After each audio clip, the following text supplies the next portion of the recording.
ഓരോരുത്തരുടെ കാര്യത്തിലെ ജിൻഡോ പറയുന്നത് 100% ശരിയായിട്ട് വരികയാണ്. ഇപ്പം ഫിജോയുടെ കാര്യം ജിൻഡോ പറഞ്ഞിട്ടുണ്ടായിരുന്നു.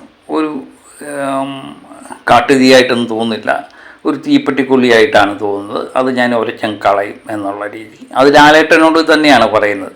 ലാലേട്ടൻ അന്ന് ചിരിക്കുന്നുണ്ട്. പക്ഷേ അവിടുത്തെ മത്സരാർത്ഥികൾ പലരും വിചാരിക്കുന്ന ഫിജോ എന്തോ ഒരു വലിയ സംഭവമാണെന്ന്. ഇന്നലെ ജയിലിൽ കിടക്കുമ്പോൾ കണ്ടന്റ് ഉണ്ടാക്കാൻ വേണ്ടി വിഷമിക്കുന്ന ഫിജോയെ നമുക്കവിടെ കാണാൻ പറ്റുന്നുണ്ട്. അപ്പം അതിനിടയ്ക്ക് ചളി കോമഡികൾ ഫിജോ അടിക്കുന്നതും കണ്ടു. നമ്മളെ അച്ചാറുണ്ടാക്കുന്ന ഒരു ടാസ്ക്കായിരുന്നു കൊടുത്ത്. അതിൽ അച്ചാറുണ്ടാക്കിയതിന് ശേഷം മാങ്ങാണ്ടി നമ്മൾ ഫ്രീദു ചപ്പി തിന്നുന്നുണ്ട്.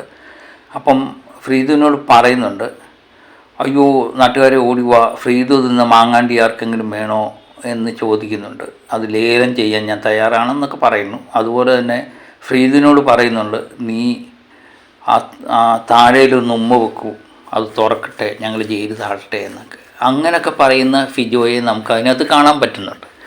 അപ്പോൾ ഇങ്ങനെ ചളി അടിച്ചടിച്ച് ഇങ്ങനെ വിളിച്ചു പോകുന്ന ഫിജോയെ നമ്മൾ കണ്ടു. ജിൻഡോ കഴിഞ്ഞ പ്രാവശ്യം ജയിലിൽ പോയി കണ്ടന്റ് ഉണ്ടാക്കിയതിൻ്റെ ഒരു ഇതാണ് ഫിജോ അവിടെ തീർക്കുന്നത്. കണ്ടന്റ് എനിക്കൊന്നും പറ്റുന്നില്ല. കഴിഞ്ഞ പ്രാവശ്യം ജിൻഡോയും ജാസ്മിനും കൂടെ അവിടെ പോയി കഴിഞ്ഞപ്പം ഇവർക്ക് മത്സരാർത്ഥികൾക്കൊന്നും ഉറങ്ങാൻ പറ്റിയില്ല. അവരെല്ലാം ജയിലിൻ്റെ മുന്നിലായിരുന്നു. അങ്ങനെ കണ്ടന്റ് ഉണ്ടാക്കി.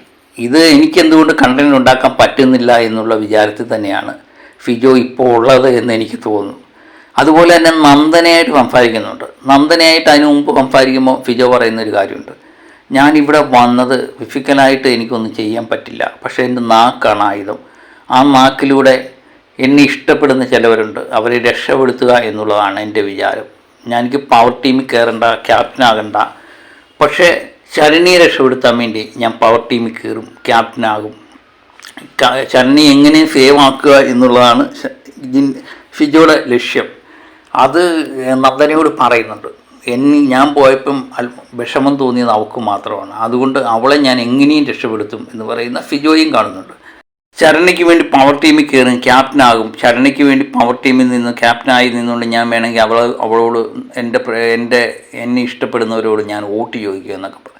ഫിജോ പറഞ്ഞു കഴിഞ്ഞാൽ ശരണിക്ക് എന്തുമാത്രം വോട്ട് കിട്ടുമെന്നുള്ളത് കണ്ടു തന്നെ അറിയണം. ഏതായാലും ശരണ്യയുടെ അവസ്ഥ ഞാൻ പറഞ്ഞില്ലേ, ഈ പവർ ടീമിൽ ആയതുകൊണ്ട് മാത്രം ഇങ്ങനെ നിന്ന് പോകുന്ന ഒരു വ്യക്തിയാണ് ശരണ്യ. ഇതൊന്നും മനസ്സിലാക്കാതെ ഫിജോ ഇങ്ങനെ വരുമ്പോൾ സത്യം പറഞ്ഞൊരു കോമാളി പരിവേഷമാണ് ഫിജോയ്ക്ക് കിട്ടുന്നത് എന്ന് എനിക്ക് തോന്നുന്നു.